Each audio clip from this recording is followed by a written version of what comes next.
Take it to the top, to the top. Here we go again. It is Take It to the Top. This is the podcast with a very, very simple goal. You just tell me who you would like to get on, who you would like to interview, who you'd like to hear about. I will try to take it to the top. I'll go every route I possibly can to get that person on the podcast. This one didn't take me hardly any time at all to get him on because we're really, really good friends. And when I told him the idea for this particular episode, he said, I'm in. I wanted to do something very local in the country music scene in the capital region of upstate New York. Capital region meaning the Albany area, all the surrounding counties, and so forth. And when I think of a person who is carrying the torch for local country music in this area, it's got to be my good pal, Mark Pierre. Everybody knows him. He's also a financial advisor. That's his full-time job. But the story is really kind of interesting of how we connected originally, and I don't want to blab too much more because it gives part of it away. This is about a 40-minute interview. You can take from it what you'd like, listen to the whole thing, listen to parts of it, whatever you'd like. I just let it go because I had such a good time with Mark Pierre, and my name is Richie Phillips, and you are listening to Take it to the top, to the top. So we are here at Podcast Central with a good friend, a very old friend. I'm not saying you're old. I'm just saying we're old friends. I was going to say be careful there. Yeah. Ladies and gentlemen, if you're from the capital region, you must have bumped into this man in one way or another, either through his business or his side business. We're going to talk about both businesses. Ladies and gentlemen, Mark Pierre. Well, thank you. Here at the podcast basement. I'm really excited to be here, Rich. Isn't I've been following you forever, so yeah. Isn't this classy, this basement? This is really nice. I mean, I get TV screens, sure, and, computer systems, and music, everything. You like the water heater or right next to it? I mean, yes, I do like that. Does it come on while we're talking? Yes, you never know. Or the dog's going to bark, or Dory's going to call in and ask me to go to Price Chopper. That's right. It's going to be one of those things. Yeah. So maybe we can explain, just without boring everybody, our original connection, because I think it is pretty funny. Yeah, I mean, we are both Baker Drive geeks from Gansevoort, New York. That's right. And when we both had built our houses up there back in, I believe, 1989. We moved in 88. Yeah, good memory. So yeah, Yep. and I remember we went up there and right away, Richie, you were walking. I think you were walking a dog by the house, and yes, and I think Lisa came out to pet the dog, and we had a little dog, Mandy. Mandy, and, yeah. And Mandy and Chelsea become fast friends. That's right. And good we memory. We used to walk the dogs together. That's right. Exactly. And until they got sprayed by skunks. But Richie at the time was he was a big WTRY guy. That's right. With Fred Horton, I think, right? You are exactly right. Yeah, so it was an oldies station for those out of the area. Yeah, and it was very cool, and we ended up kind of becoming friends, and then shortly after that, found out that Richie was going country. Yeah, I remember the conversation. I walked up to you and I said, I got this offer to go to a country station, and I don't know if I should do it. And turned out you had listened to them for years, even before that station even became big. It was funny because you had mentioned it, and I said, I hope it's WGNA, because that was That's right. the station that my whole family listened to. That's back right. Then. And actually, I think the power was out that night, and you came up to get a match too for your candles because you didn't have a match. That's right. And we lit your candle at the house, and you walked all the way down, and we watched this glow. And then just as you got to your driveway, which was probably like 6 houses away, right, we saw the glow go out. And then a few minutes later, Richie was back at the end of the driveway going, we just said, why don't you take the matches? Asking for more fire. And then the one thing, not, again, to get too personal here or too local, but I'll never forget, I think I was on the station maybe a couple of weeks, and we had this huge snowstorm. Yeah. It was 4 o'clock in the morning. I take my car out of the driveway. I drive up around the corner of the development. My tire hits the curb and disables the car. I had no way to get to the station. When you're on radio, it doesn't matter. You could have a tsunami. You still got to be there. That's right. I called Mark Pierre, and he drove me, and that was a long drive. Yes. To the radio station. I never forgot that. And I was the Good Neighbor Award that day. That's right. You brought me in with Fred. That's right. You gave me the Good Neighbor Award. Yeah, that's right. You were on the air with us, too. Oh, man, what a memory. Unbelievable. That was awesome. This is interesting. I just played at a senior center, and a very, very senior person came up to me and said, what do you think makes a country song a country song? And I turned around and said, that is a very interesting question. I'm going to throw that one to you. That is a great song. And I mean, if someone were to ask me that question, and the thing I've always loved about country music versus almost every other genre is that country music really tells a story. Right. And I think the lyrics, most country writers today, and the really big hits that tend up being the ones that stick around for a long time, tend to be really about something that's happened to that songwriter. Personal. And personally, I know, in my experience writing my own music, every song I've ever written was kind of about a story. That's something that happened to me, and overtime with my dad, and then I wrote a song called Morning Cup of Joe about my son growing up, and I did write a cheating song, so honey, I did not cheat, I swear. That one was just one to fill the void. That's right. Everybody said, all your songs are so happy and go lucky. Do you ever write an angry song? So I wrote that one. So. Because you think that's part of the formula of country music, right? Absolutely. Well, that's the old joke, of course, what happens when you play a country song backwards. That's right. You get your house back. Your dog back. Your car back. Exactly. Yeah. What influenced you as well, it's funny, because when I originally met you, I had no idea that you even wrote music, no less played an instrument. Yeah, and I didn't back then. And you didn't at all? I mean, I really started, I think I was 45 years old. And Jeez. I bought my first guitar. And it was this used guitar off of a guy I worked with, and started learning how to play a little bit of strumming the guitar, and then I had written this song in my head over time, and about my dad, and I used to travel when I was in sales. I used to travel in the car, and I'd be in the car for sometimes 6 hours a day. Right. So I just keep singing this riff to myself, and I ended up getting a chorus and adding the verses to it. And next thing you know, I had the whole song, and I'd sing it to myself all the time. And I finally learned some chords for it, and got the guts up to record it. And when I did, it ended up being pretty popular. Maybe this is the time to play a little clip of it? Sure. Since we're talking about it. All right, this is a little clip of Mark singing and playing Overtime. Daddy worked real hard down at the paper mill, running up and down that old machine. You know, I never told him, but I think I will remind him just how much it meant to me. Working 16 hours a day, trying not to fall behind, can make a young man lose his mind. But over time, my daddy worked it every chance he could. Over time, providing for us like the father should. And though he couldn't always be there, no doubt was in our mind how much our father loved us over time. I liked this song the first time I heard it, and I still think it's hooky, it's memorable, it's personal. I love the song. I think it's great. I'll tell you, I mean, in working in a paper mill, and I worked with my dad in the paper mill Right. for the first 15 years out of high school before I went back and got a degree and moved on from a career standpoint. But I used to laugh. I mean, that one really hit home because my father, I knew what it was like, him raising 5 of us and having to work 7 days a week trying to make enough money to take care of us. Well, my mom was spent a lot of her life at home, but then worked here and there in part-time jobs too to try and help. But it was tough back in those days, Sure. coming out of the 60s and 70s trying to raise a family on one income. Absolutely. And you spend a lot of that time in your youth trying to, corner your dad for those precious moments when you could spend some time together. And he was great about it. I mean, I was the luckiest guy alive having a dad like my dad. He still shows up to every show. I know. They're so loyal to you. He's like my best bud, so Yeah. we still hang out all the time. I like the double meaning of overtime, the way you said that. It's very clever. Very, very clever. Well, we all struggle as dads. I know you were a dad too, so you get that. And Absolutely. Your stuff is really geared more traditional sounding. Absolutely.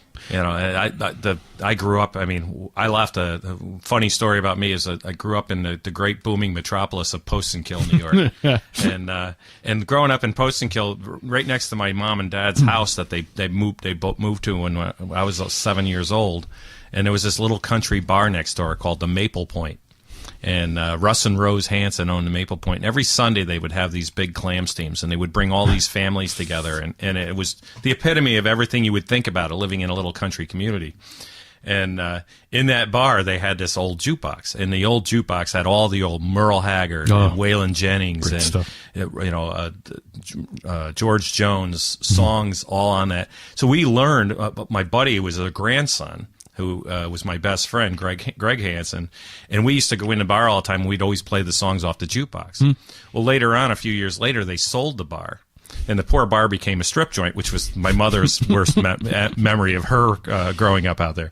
But the jukebox and the pool table ended up in my buddy Greg's basement. His parents took it over. Perfect. So we used to go down there as 12, 13-year-old kids, and we'd shoot pool and sing, and we knew all these songs by heart. I mean, Funny Face by Donna Fargo, and we still laugh because Greg's this big biker guy with tattoos, and we still laugh. He goes, "You remember like Delta Dawn was our favorite song?" I said, "Yeah, isn't that funny?" I said, "Can't tell anybody that anymore." But sorry, Greg, I'm spilling my guts here. But it was really neat growing up, but those songs were always those story songs, the Merle Haggard songs. I mean, they rip your heart out or they make you smile, but not popular for you being that age. I mean, you probably telling your friends I like Merle Haggard when they're listening to whatever Led Zeppelin But the real funny thing is now playing out, with the Back 40 band, is we've really brought back a lot of the Merle songs, and it's amazing to me that even today, when you're playing out at the local establishments, the younger folks, the 20, 30-year-olds, they're coming up and they're saying to me, "Do you know any Merle? Or do you know George Strait?" George Strait's huge with the younger crowds. And I'm like, they love the classic traditional country sound. And it's great, the Florida Georgia Line songs. I'm learning one now, one of their new songs, Simple, that we're going to be doing. But there are some great songs out there. But everybody loves the classics. It all comes back to the Garth Brooks. He was probably the closest in my generation that came to that classic sound, along with him and George Strait. And it's just they had that pure country. Alan Jackson's another one. But you listen to those songs. What was Alan writing about? His family. His family. And it was all those songs about like Drive that just brought you right back. You could actually close your eyes and almost picture the whole song. So do you think that radio today is missing the boat, that they're not playing this stuff because they refuse to play it? And I mean, studies show, I'm not knocking them, studies show that, their studies show at least, that they like the more contemporary hip-hoppy country, poppy country, whatever you want to call it. Yeah, but I also think that where now you're seeing the real strength, and even on the radio, if you look at the satellite radio now that's coming on like crazy, and the ongoing joke back in the day when they'd have, especially morning shows, which you did for a long time, and you were awesome at it. But I still remember a buddy of mine saying to me, he said, I love listening to morning radio. Less talk, more music. Less talk, more music. Less talk, more music. Less talk, more music. And it was like, okay, shut up and play the music. That's right. So we used to always kind of crack up at that. And it was like, so I do think, I mean, they've got some number crunchers somewhere trying to figure it all out. Yeah. But I really do believe that most country purists and even the generational kids today are coming back to the pure countryside. And we laugh because we're a bunch of old guys now. I'm 55 years old, and I'm, there's a lot of young country bands in the Capital District now. And we're building a really big audience, and people go, "We just love your set list." And I go, "Really?" So what percentage again is we're probably pretty mixed, almost about half and half. Wow. And we try and keep some newer stuff in. But even the newer stuff we're bringing in, a few upbeat songs. And like our first Florida Georgia Line song that we're going to be doing since we put this together in the last year is that's Simple. And to me, my wife and I were listening to the song, and the lyrics to the song just grabbed me, and it was like, this is us. It's all about you and me now, because our kids are grown, and we love just spending time together, and it's I think those simple lyrics really work. Their stuff has evolved. I think Holy is an incredible song, too. It's great, too. And more traditional. Yeah. And I mean, and you miss those, those real sultry songs. They bring people in. Yeah. And I think when they try and get to pop, or pop country, or start reverting to the rap stuff. Right. I mean, they're trying to draw the rock audience over and try and do the crossover thing, but I don't think it's not as easy to do like it was when we were kids. Because when we were kids, Alabama was played on both stations. That's right. All the time. Ronnie Millsap, Smoky Mountain Rain. That was a hit on the pop charts and on the country charts. Hundreds of hits, that guy. And Kenny Rogers. Kenny Rogers was huge. But I think now it's much harder because the pop stuff is real pop. I mean, it's real dance type pop. And I think some of the country stars can do it. I mean, Taylor Swift's making a great career, but she's even given up kind of the country now to be the pop. Right. So there's, and then of course, you know, when you try and add rap into it, we keep laughing. What happens when you mix country with rap? You get crap. So I mean, I do believe the pure country stuff and the story songs. I mean, the ones that grab you, the lyrics that grab you. I think, you know, I think those are huge. But I have to say that making country a little more poppy does have its advantages. Like, for example, I play a lot of weddings. I DJ weddings. Yeah. And I can remember, like, 10 years ago, if you played, like, 5 pop songs in a row and then you threw one country one in, nobody knew how to dance to it. Yeah, no, you're right. Right? Slow songs, yes, but not a fast song. You cannot play a fast song at a regular wedding that people will goof on you. They'll go, yeehaw! They'll make, like, those kind of, you know, exclamations. But today... But what's kind of cool, though, with the country, the big country push, is that now, you know, as big a song as Celebration's been for weddings for years, so Save a Horse Ride a Cowboy. That's right. So it's those, evolved. You know, those are the songs that get everybody running to the dance floor. And Wagon Wheel, and you know, they're just the feel good songs. Shania always works for some reason. Man, I feel like a woman. Even guys will dance to that. I can still listen to her, and I always laugh. And you know, all the political stuff aside, with some of the artists, I mean, I still can go back and listen to the Dixie Chicks stuff. Oh my God, and so they good. were amazing. And, love them. And I mean, just it was so sad that we lost that whole piece of their sound, because I thought they were just an incredible sound. To the, you know, that was not duplicated, still hasn't been duplicated. And when you think of what people are saying about the president and all the politicians today, what they said back then, it was just with bad timing. But what they said wasn't that bad, but I don't want to get into that. No, yeah, it's just it's sad that we keep getting into those things. I mean, I think, you know, again, keep the happy country songs, because, you know, there's nothing wrong with crying in your beer once in a while. Right. But the reality of it is that, you know, I love this country. I love what country music stands for in this country, and how we really do promote togetherness. And I think, you know, this country should always stay united and not ever let anyone or anything pull it apart. Totally agree. Going back to what you were saying about how you'll play different events and you'll see how, you know, people respond, and you've adjusted your set list and that kind of thing.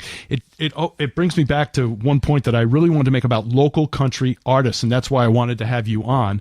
And I always thought about it being on the radio and commercial radio. I don't think that local country artists are appreciated enough. I never thought so. You guys were the ones, you go out there and you see the actual public. You're right. And the other side of it is that, especially when you bring a national artist in, and they get up on stage and they do a wonderful job and everybody loves the concert, but there's no human interaction there other than them watching them. Exactly. And you live here. And I always laugh. I mean, it is very cool. You know, I got asked to do a 70th birthday party yesterday, and this poor woman is in a wheelchair, and she's diabetic, and she has kidney issues. She's going through dialysis. And she said to me, she goes, I may never see 80, but she goes, my 70th birthday, what will make it is having you singing at my 70th birthday. Isn't that cool?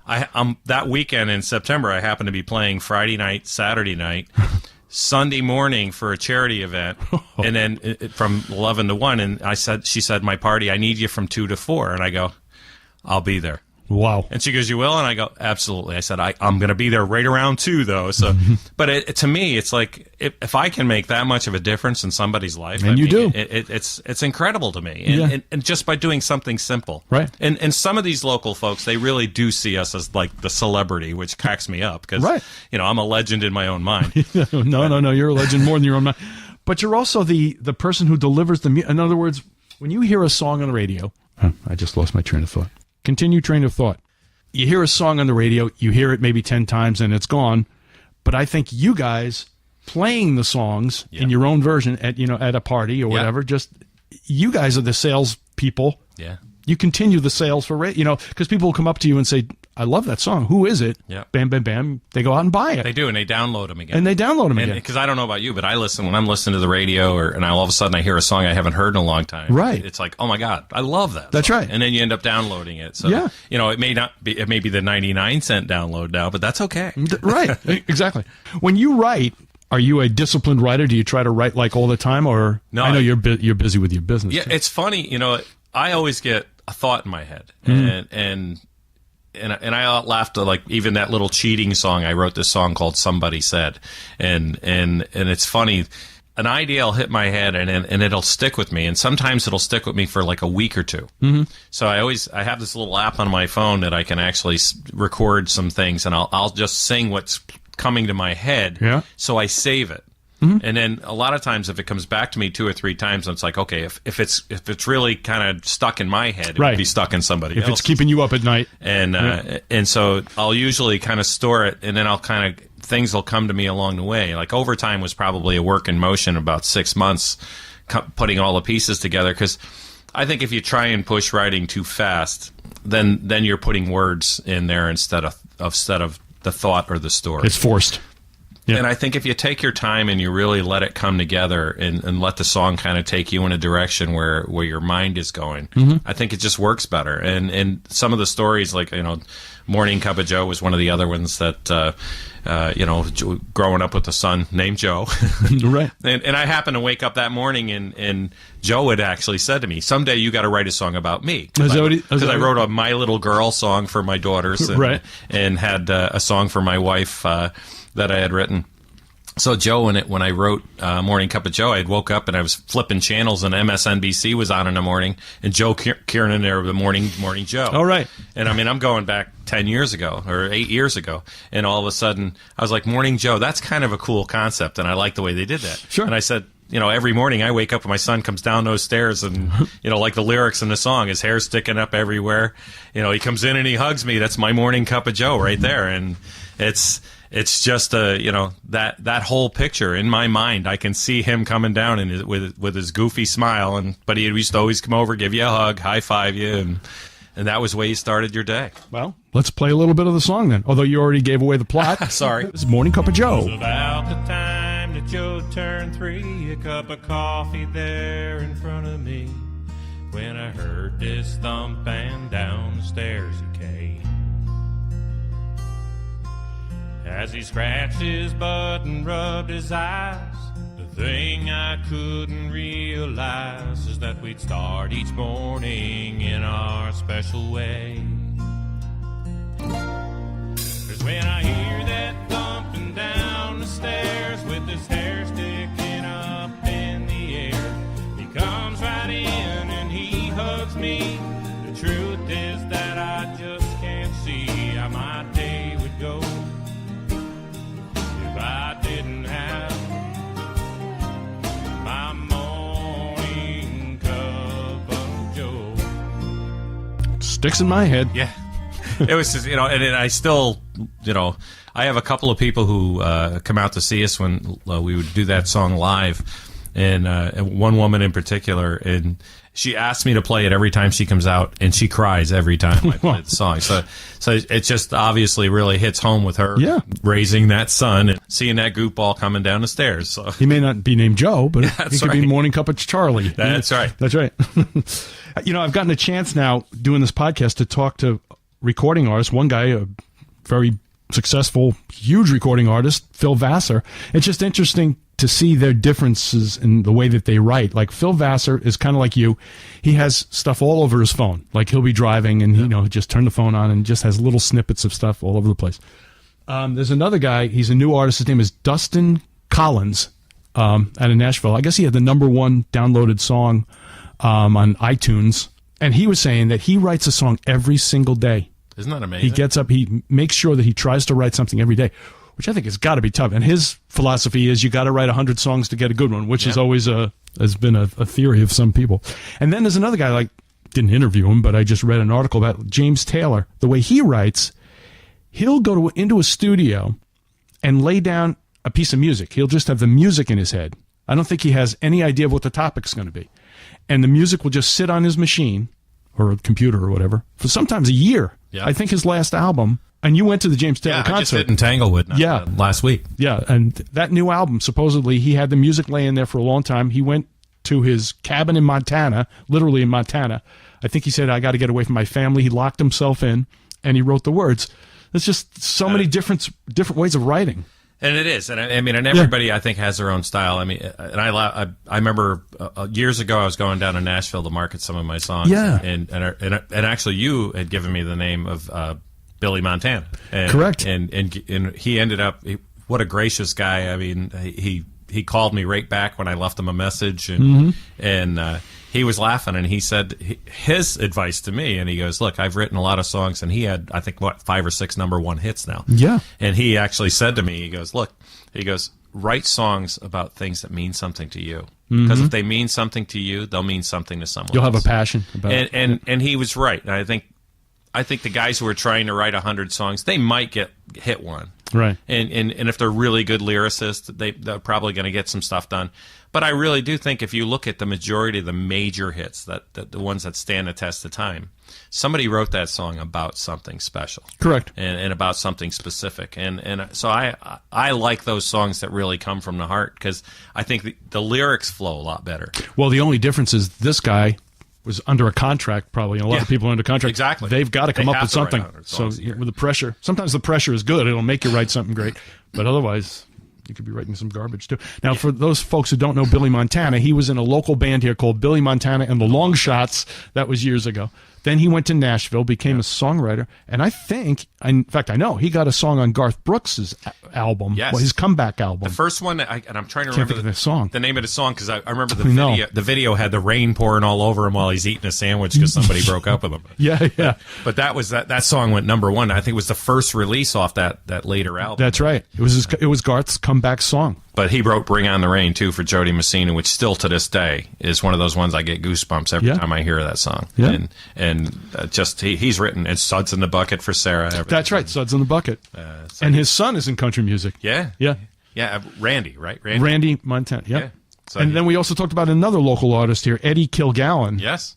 Yeah, and Eddie went on to put together Ricochet, and Right. and they had, I think, a huge run with Daddy's Mama and Mama's Good Looks. And That's he right. actually wrote that song. Daddy's Money. Daddy's Money. Money. Yeah. Yep. And he wrote that song, and then obviously he's been with Montgomery Gentry in their tragic year they've had, but it's just actually performed locally up in Clifton Park and did a great job. The concert was still really good. It's just really sad. I mean, when you lose somebody That's true. like that, and it is sad when we lose the good ones. So.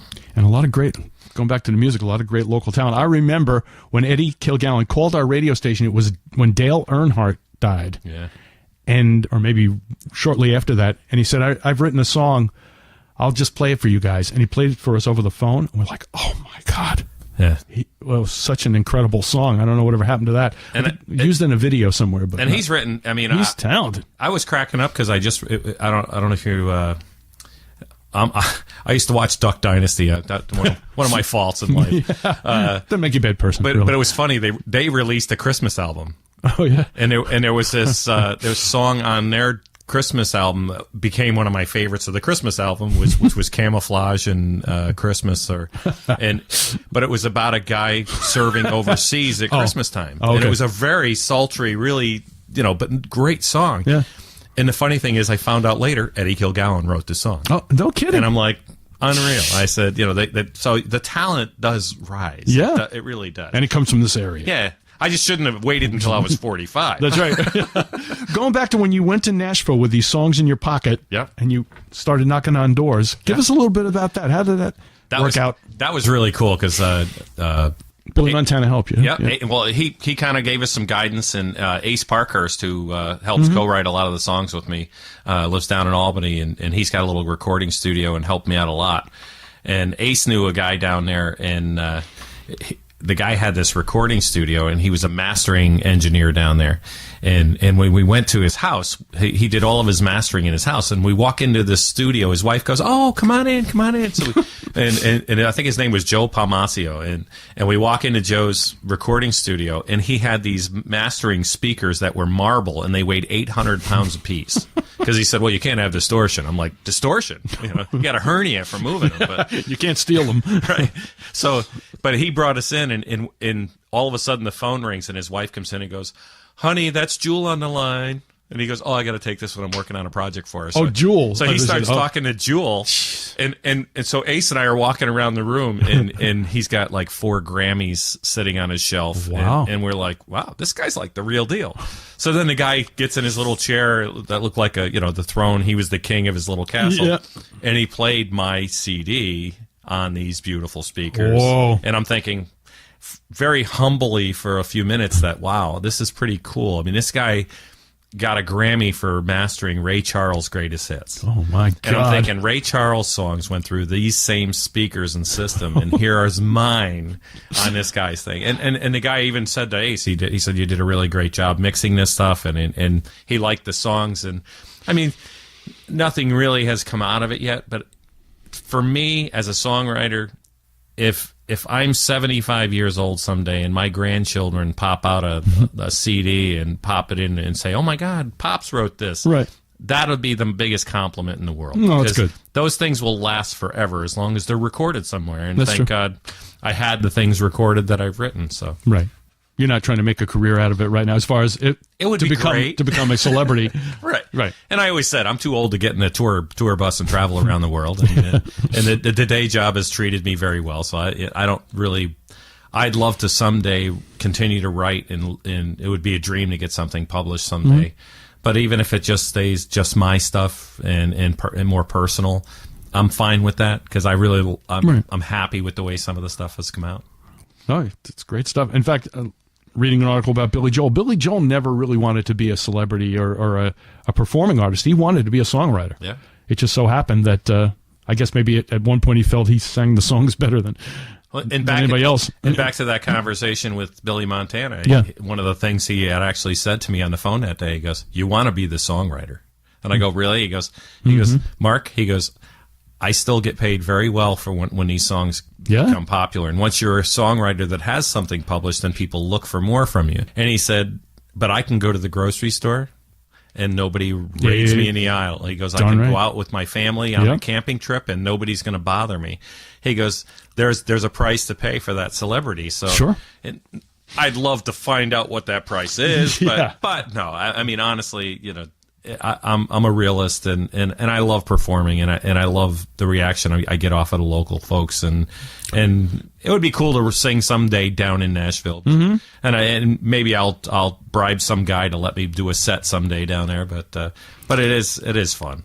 But you're singing now with the Back 40 Band, which is a local band who's been around as long as I was in radio. Yeah, and it's great that you're the lead singer there. Yeah, and Frank Valenti approached me last year. I was doing a little project called MP3 with Ace and Dave McCarthy and Leo Cacciadorian, and you guys are great. And we had a lot of fun, and it was more of an acoustic, laid back type of situation. And then at the end of the year, I kind of decided I was going to take a little break. And then Frank had called me up because this year was the Back 40 Band's 20th anniversary, which is amazing for a local band to be around 20 years. They've been around. I can tell you they were around 20 years. And I can't even tell you how many national acts they've opened for. So it was really cool. And Frank called me up and he goes, "Look," he goes, "I want to go back out with the Back 40 Band this year. They had taken a year off." And he goes, "But I really need a good front man." And he goes, "I love the energy you bring to it." And so we talked, and we went to a couple practices and just to see if it was a good feel together. And Kenny Stronach, who's the drummer, Kenny's amazing. And, I know Kenny. And nice Eddie Legenbauer. And if you remember, Kenny played with me with Lost Cantina. That's right. So I had some experience with Kenny. It was all positive. And then Eddie Legenbauer is the guitar player. Eddie's been with Frank since day one. And actually, Kenny was there originally with them too. So, and then we brought in Doug Doyle on acoustic and mandolin, who just adds a lot to it, and he helps out with some harmonies. And Frank's an amazing harmony singer and bass player, but he's also, I mean, he knows how to put things together. And when we get to a practice, putting the arrangements together on these songs, it still amazes me. I've always. Most people don't know who Rich Little is anymore, but I used to always say I had a little bit of a knack of like a Rich Little. So when I'm singing an artist's cover tune, I kind of can almost sound a little bit like them. I can hear that. So when you sing like a George Strait song, you sound, well, you have no choice in a way. If you're learning the song, sometimes you pick up the mannerisms. Somebody always said, "What does Mark Pierre sound like?" I said, "I really don't know." Whatever you want him to sound like. You are a walking cover band. So I always laughed. It was kind of fun. But Back 40 band has been a blast, and and the response we've had has just been incredible. And then, of course, because I've got a little bit of a reputation in town, and so does the Back 40 band. Right. We've had really no issues getting booked. So we've been getting a lot of, and we're playing a lot earlier. I've been pretty adamant with some of the places that want to book us that, look, country music crowds don't show up at 11 o'clock at night. Right. They're there at 7. You put us on 7 to 10:30. I'm going to pack your place, and we're going to have a lot of fun. And it's been working out really well. And I think people are starting to get that about country.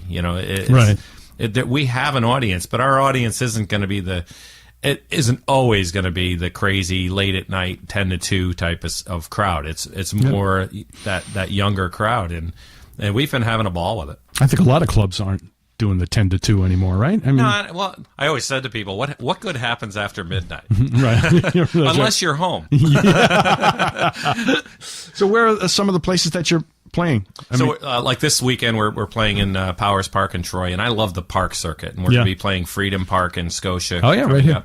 And on July 21st, we've become a staple down in Watervliet on the Rusty Anchor, the barge down there. Yeah. And we do a lot of Thursday nights down there, and we play like 6 to 9, and people come in and have dinner.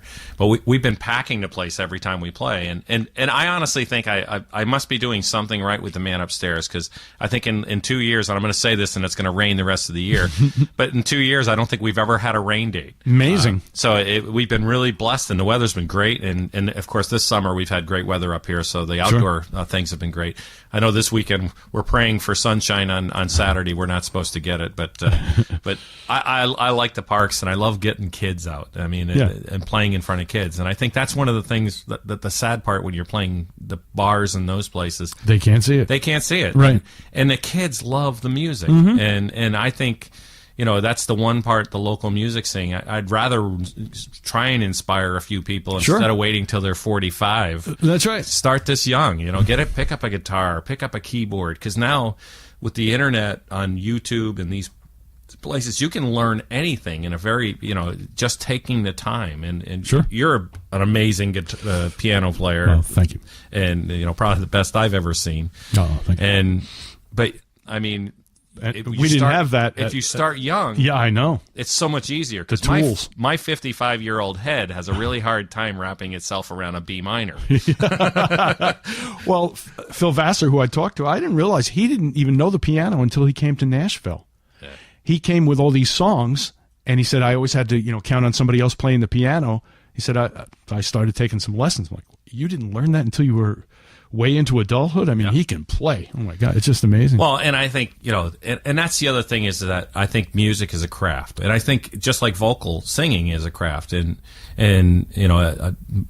just like a guitar or a piano, I think your voice is an instrument, and I think if you use it the right way. But the other side of it is that, I've always, and I think what people appreciate too with what we're doing, especially now with the Back 40 band, I've always been anal about learning the songs. And I used to tell, because I think you put much more heart in the music when you know the song and you learn the story, and you kind of, even if you do a little research on the background and why the guy wrote the song, because I see too many. I'd say the only downside to some local bands and some of the cover bands I see is that they use these iPads now.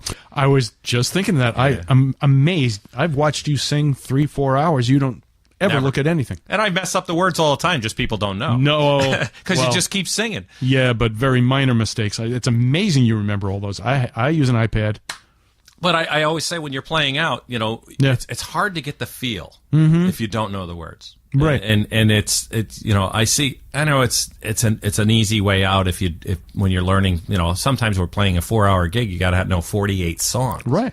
But it could be a crutch too. Yeah. If you don't get away from it. Exactly. And I think if you really take the time and learn the words, and I've one thing I always notice that's incredible about the brain. If we're doing a song in a set list, and once it's in the set list, I'll never forget the words to it. Yeah, Yet, if I take it out of the set list, 2 weeks later, I got to think about the words. That's interesting. It's like your brain just shuts off that register and dumps it. And I've always thought it was really weird. I have to almost relearn it if we take it out. But if it's in our set list and it's in that repertoire of what the songs we're doing, I never forget the words to it. And it's kind of neat. But also, you are a lyricist. You really concentrate on lyrics. So if a song came on right now that you and I had never heard before, what do you listen to first? Because for me, I'm listening to the music more than the lyrics. Yep. So I think that's why possibly I have to concentrate on the lyrics and read them, because I'm thinking of the next chord I'm playing versus the lyric. Yeah, I don't agree. know. And you know, sometimes it takes the music to pull you in a little bit. Right. The first time you hear a song, or the tempo or the beat or something that's going to pull you in. But ultimately, this you know, I always like a song with a story. Right. So, But you're listening to the story in your head, so I think you naturally are going to remember it a little better. and I don't know about you, Right. but I do everything very visually. So when I'm listening to a song, if the song's grabbing me, I'm thinking of what that song is telling me in my own head. So you it know? sinks into- yeah. So if it's a song about a love story, I'm thinking, you know, about my wife or about my life, you know, growing up. Or if it's a song that talks about family, I'm thinking about my kids or my parents or my brothers and sisters. So you're going to remember it better. Yeah. So yeah, it does. And, and if you get that visual and you know the story of the song, it makes it 10 times easier to learn the lyric. Because there is a flow. Good songwriters always have such a good flow to the song. You know? And even like when you look at Overtime, it's about it starts off with my dad working in the mill, and then me working in the mill, and then tucking my daughter in at night and realizing that I don't want to be working crazy hours anymore. And it was actually the truth. And that's when I left the paper industry and went off and went into sales, and my quality of life jumped, and then I was spending, I was embarrassing my kids on every field trip. Well, yeah, explain to everybody what your day job is. Yeah, so I know you say sales, but that could be anything. Yeah, I know. I did go into sales for a few years after leaving the mill, industrial sales, and then Right. about almost 20 years ago went into the financial services industry, and I've been a vice president at Morgan Stanley now, and love the firm and love my job and love my clients, and I've been very fortunate. You do great. You've done great in both arenas. Yeah, it's amazing, and it's kind of fun when you put on a suit all week long, and then on Saturday afternoon you show up with your cowboy boots and cowboy hat Right.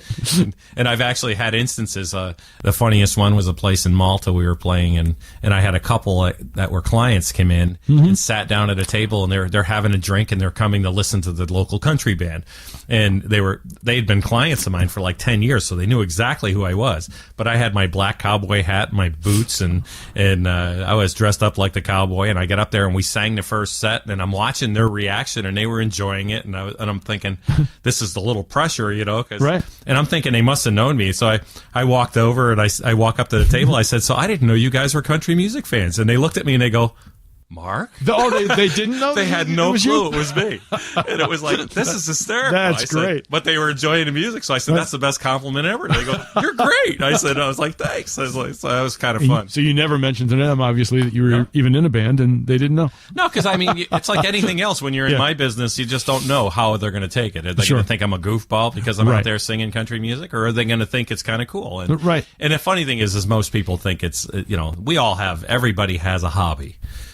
I always tell people, this is my golf or bowling league, and it's one night a week. I go do my practicing with the band, and then we play out. And you know what? It doesn't stink that you get a little extra cash here and there when you're going on a vacation or something. And you know where to invest the money on Monday because of your day job. that's right. That's really good. And if I'm paying somebody to help record, it covers the cost of the expense of trying to get some of my new songs recorded, and so it's worked out really well. It's great. Mark Pierre, it has been fantastic for you stopping in here. Did we cover everything? Is there anything else you wanted to promote? Are you opening up? Well, you already told me off mic that you're opening up for some national acts. Yes, so we're actually going to be the Back 40 band in at the end of August. We're going to be at the Scotticoke Fair. We're opening up for Brandon Lay, who is a young up and comer. They've been playing a lot on some of the satellite radio stations and Country? Yes, country, big time country guy, and he's actually touring with Kenny Chesney right now. Ooh. So I mean, I could think of a lot worse people to tour with. So You got a phone number? I want to get him on the podcast. I know. Yeah, exactly. Yeah. But I'll definitely get it when I play with us. Please. Because hopefully we'll get the opportunity to meet him. But That's exciting. yeah, and I'm hoping that we get that opportunity going down the road, because I've opened for had some shows with opened at Country Fest one year. Yes. Back when you were in the radio That's station, right. and got to open the year Eric Church was there, and I think it was Dustin Lynch in Thompson Square. So Thompson Square. That was very cool. Done a couple shows with. We did a show with Ray Lynn a little over a year ago, and then did a couple shows with Sawyer Frederick from The Voice. Yeah. So I've had some really nice things. Craig Campbell, great guy. I mean, and we did a show up at Vapor in Saratoga, and I'll tell you, the guy walked out and he says, "Do you mind if we eat lunch or eat dinner with you guys?" And I'm like, "Sure." And it's like I didn't know what to say to him. It was like, "Wait a minute, the celebrity's asking to have dinner with us." I said, "I think that's screwed up, isn't it?" I said, "Only if you show us your bus."